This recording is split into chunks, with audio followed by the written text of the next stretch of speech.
returns this weekend as Blackburn Rovers take on Portsmouth. That's right, down at Fratton Park. Can Van Ishmael finally get his first win as Rovers coach? We'll get to that and much more next.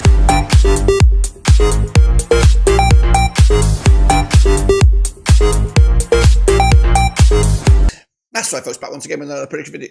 That's right, folks, back once again with another match preview as we look forward, or some people look forward to. Blackburn Rovers back in action this weekend, taking on Portsmouth down on the coast. That's right, we'll get to it in a minute. Of course, if you knew where you've been, smash your subscribe button. You want subscribe for Blackburn Rovers, World Football. We're going to all hear under one roof. That's right, of course, typically, we'd be looking forward to these games, but Rovers have been absolutely diabolical and our season's on the brink of collapse. That's right, but can somehow we find a win to get ourselves moving in the right direction? Well, we'll take a look in a minute. Big shout out to the members, big shout out to the patrons. You know who you are. And again, if you're new, hit the old subscribe. So let's do it then, shall we? It is Portsmouth, it is Rovers, it is at Fratton Park.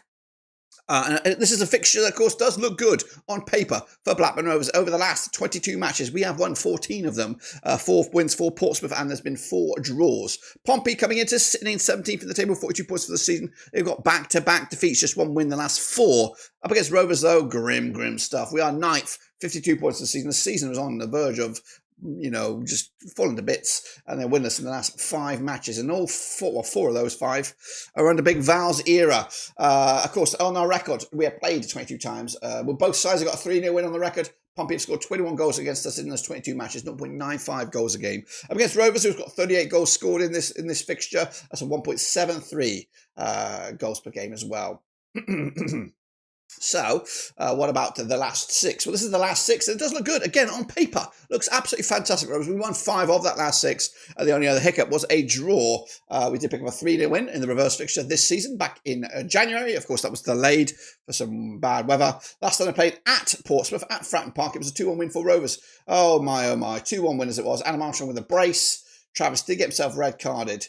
But when you look at that, it's a little bit skewed. I think 4 of those last 6 have been at Ewood. If you want to open it up a little bit, the last 6, both home and away, it looks a little bit, actually, was that last? Yeah, the last 6, this is just at Fratton Park.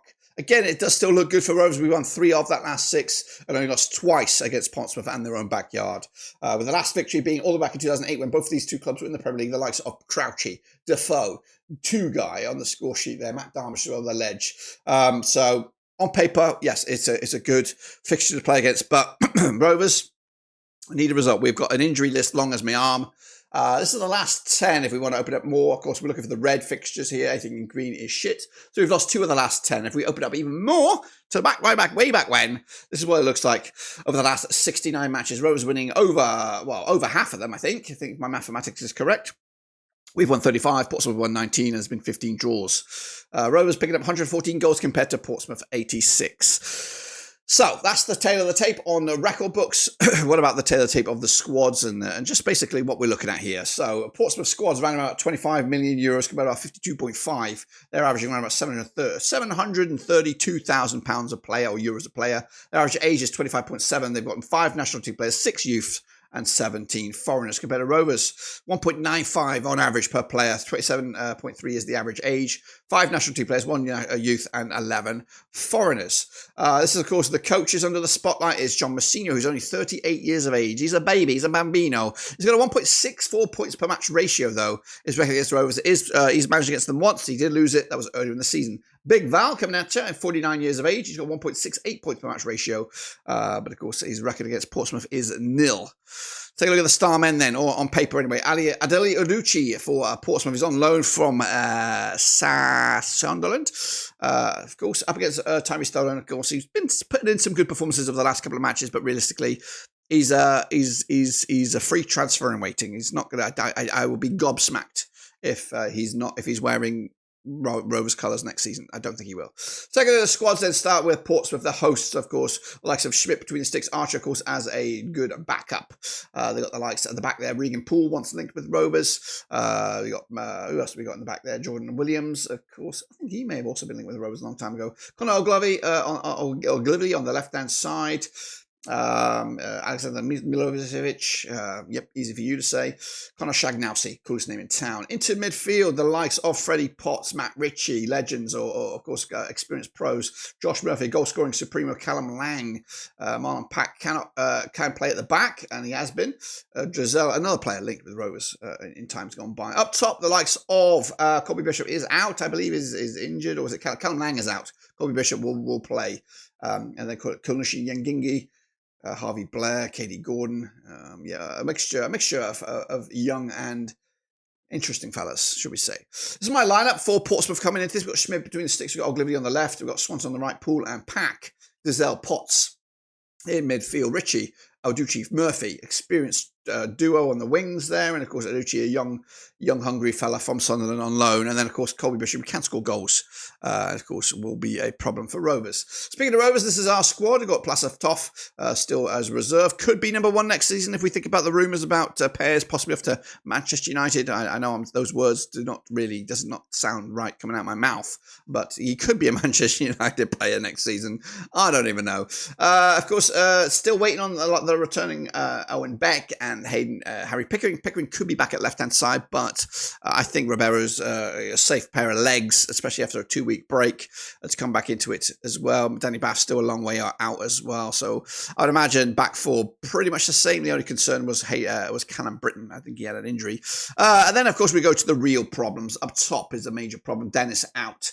We got Cargbo out. Harry Lenders out. Into midfield, also Wyman out. So attacking and other players just been under par. You'd expect Travis, you expect Tronstad playing. You'd also expect possible Dolan to continue. Do you start Ohashi? Do you start Gumakta Gay?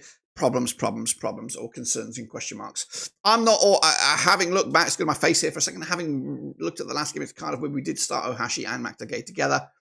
I don't get me wrong, I think there is something that could happen there, but when you've got nothing left on the bench, you got no Dennis now, you got no Cargbo, you got no disrespect, Collie Woodrow, you got no Wyman.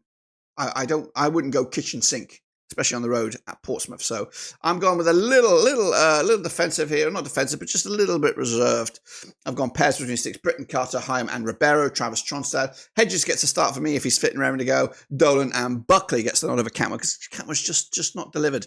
And he's frustrating me. And I'm lost for words on him.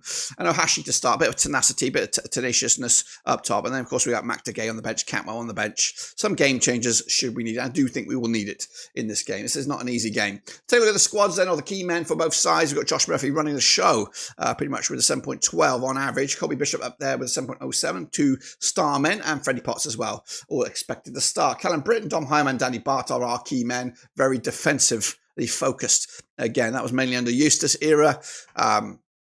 And I know, maybe I'll talk about this later. Let's just carry on here. Let's take a look at the averages on for the season. 6.80 on average for Portsmouth, who are ranked 22nd out of 24 teams in the division. Picking up 46 goals scored in those 38 matches, 1.2 goals a game. It's outscoring Rovers right now. Up against Rovers, 38 games played, 42 goals scored, picking up 1.1 goals a game as well. As for pass success rate, 44.3% success rate for Portsmouth. They got 8 clean sheets for the season compared to Rovers 48.8 ball possession and 13 clean sheets for the season. As for duels, 49.3 for Portsmouth compared to our 50.6 for Rovers. They've just got 1 red card compared to our 3.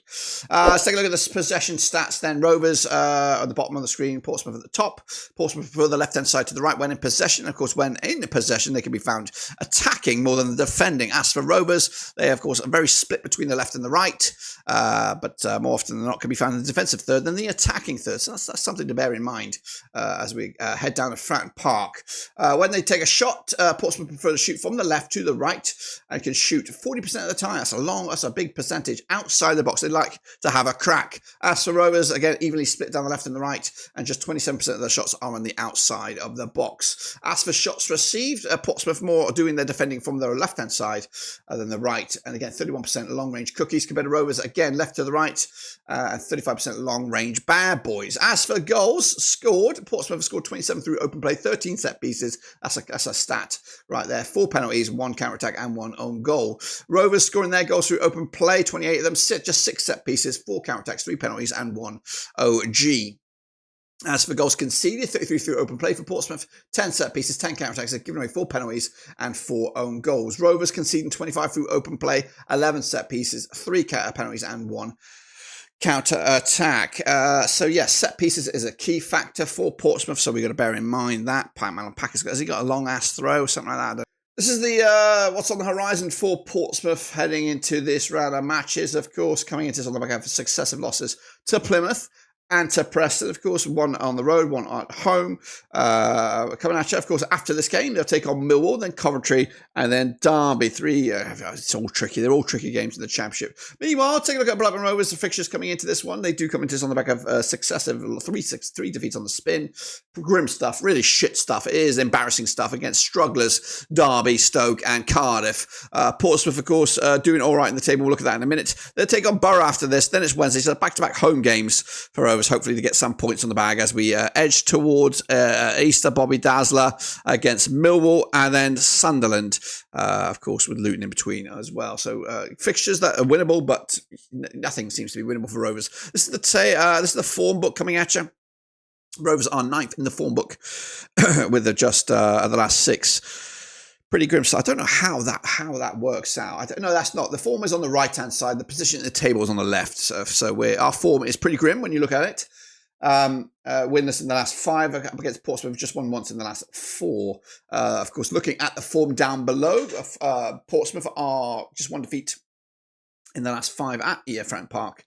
Of course, including draws against Burnley, wins over Cardiff, QPR, and Leeds. Rovers, though, on the road have been absolute shambles. 5 defeats at the last 6. Their only win was against West Bromwich Albion. That's a long, long time ago. Let's take a look then at what we can expect. Portsmouth should be strong in the air, also good at scoring chances and attacking set pieces. Their weaknesses, though, keeping possession of the ball, defending against attacks down the wings, defending against through balls and skillful players. They're also weak at protecting the lead, defending set pieces and defending counter-attacks. Their style of play is long balls, attempting crosses often. They take a lot of long shots. They control the game in the opposition half. They play down the left and out wide. They do take a lot of long shots, and they have a consistent first 11, but they play aggressive, and they do play the offside trap. As for Rovers, completely chalk and cheese there. Minimal strengths, minimal weaknesses, but they, of course, like to protect the lead and tackle on the wings themselves. They do like to steal the ball from the opposition, and they're good in the air. Weaknesses, though, avoiding offside. Yes, that's very true. Defending set pieces and avoiding fouling in dangerous areas. The style of play, though, is aggressive, and we play in our own half. The forecast says Rovers will score from a wing play. Portsmouth will score from a set piece. Rovers will steal the ball from the opposition. There'll be a high number of cars. Rovers will stray offside often, and Portsmouth will control the game in the opposition half. What does all that mean? Who knows? This is the table, though. Rovers are 9th. A win, though, could see us go to a massively 8th in the table. Portsmouth, though, with 17th. They could go as high as 15th, depending on what goes on elsewhere. The trajectory, though, is not good for Rovers. We are on a downward spiral. Portsmouth are on an upward climb. Again, the season is 46 games long, and it's not 38 games long. Kicking off forward, though, this is what else is happening this weekend in the Championship. As you can see, it all kicks off on Friday with Sheffield United take on Coventry, Watford take on Plymouth. That's on Saturday, the early kick-off. Hull against Luton Town. Swindon will be at Millwall. Norwich against West Brom. Burnley against Bristol City. Cardiff against Sheffield Wednesday. Middlesbrough against Oxford. Stoke against QPR. Leeds, Swansea, and then all the way on to Wednesday, we have Derby against Preston. That's due to, of course, Preston's amazing FA Cup adventure. But what I can say, the game of the day will be at Fratton Park as Portsmouth take on Blackburn Rovers, and I'll be in the hot seat for the watch along. That's right. These are the current top goal scorers. Boreas Staines is your man with 17 goals for the season. Perot's up there alongside him in silver with 15. And then a bronze, Brown, Hill, Turdface is in 3rd. Going down, we're not looking down. There's nothing in there for Blackburn Rovers. There is something in there for Portsmouth, and that is Murphy there with 10 assists to his name. What do I expect, though, from this game? Well, what do I expect? I'm expecting misery. I'm expecting fork in the eyes stuff from Blackburn Rovers. I've not been impressed at the moment with Valérien Ismaël. It's a tricky situation. It is. Let's give him a little bit of slack here. He's come in. Rovers were not playing good at the time. The position in the table was positive, but it was kind of a false positive. We were playing shit, we're just hanging on in there. We kind of got off the ball, and it had been a long time in coming. There's 2 wins against West Brom and Plymouth were a long time ago under David Lowe, and they feel like they could be masterful in the long term of things, because realistically, I don't see many good moments for the rest of the season. That does not mean we're going to paint Valérien Ismaël with this brush. I do think right now he's trying to not tweak too much with what was going on. So I don't think what we're seeing is what Valérien Ismaël wants to play long term, and that was always the problem here. And I always said that. I thought when we hired him, short term fix, yeah, maybe, but I do think in the summer we will see Rovers throw out the old the book and come back with a new style play. I think what we're seeing now, I don't know what he's going to do. I have no idea what he's going to do now. I don't think 2 weeks is enough for him to come in here and rip out the blueprints